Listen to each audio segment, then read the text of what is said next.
Hello, Kevin Coyle and John Finley, November 7th, 2019. Quick update on where we're at year to date on the markets, John? Well, even today, the U.S. market hit a new high, so it's up about 25% on the year.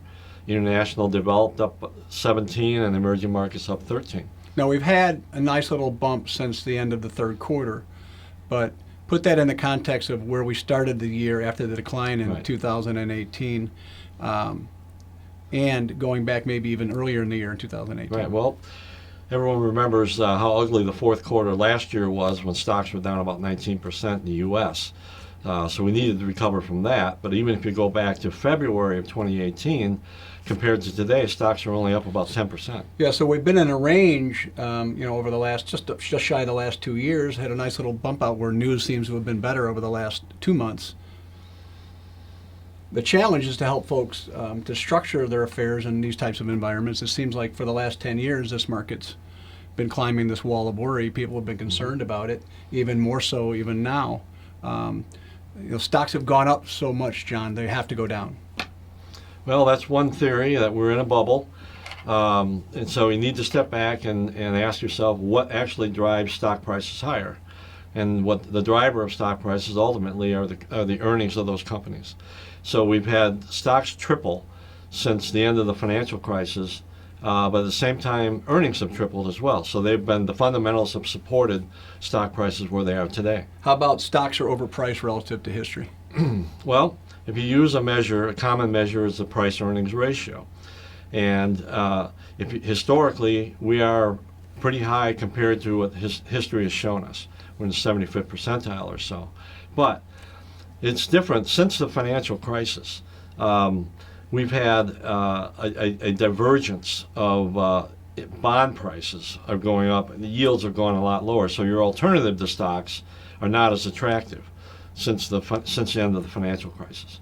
So people are more inclined to invest in stocks when interest rates are so low. Especially if earnings are going up, even albeit slowly, Right. That we have in the current environment. How about that gains are concentrated in just a few companies? Okay, well, most bull markets are led by a handful of concentrated stocks, and this is no different. We've had the so-called... So how much have they gone up over the last 10 years, the large cap growth stocks, the Googles, and Amazon, the Netflixes? Well, the FANG stocks have created $3 trillion in wealth in the last decade, And which represents about 16% of the total increase in the market. So that kind of can get inflated in your mind by the headline news as well. Right. How about the central banks are conspiring to keep rates low and inflate asset prices? Well, it's very common to hear in the financial press that the central banks around the world all have this big lever that they can move interest rates up and down.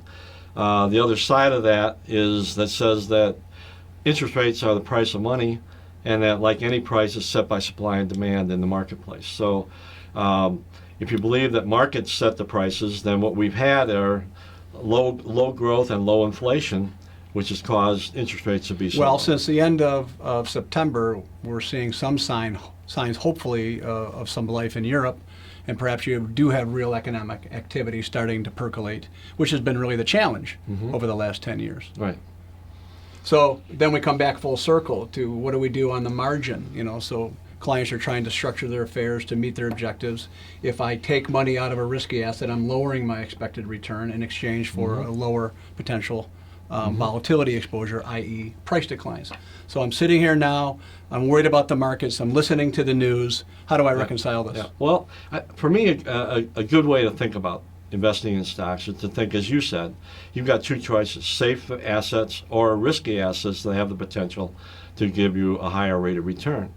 So in finance theory, we talk about the equity risk premium. It's how much of an excess return do we expect to get by putting our money at risk. And that excess return would be you getting that because you're dealing with the risk. You have the uncertainty of corporate earnings, this and that, but as companies grow, they hopefully will provide that growth premium, correct? Right. So we can calculate what this equity risk premium is. I'll spare you the math. But for example, we all agree there was a bubble back at the end of the 1990s, right? The tech bubble.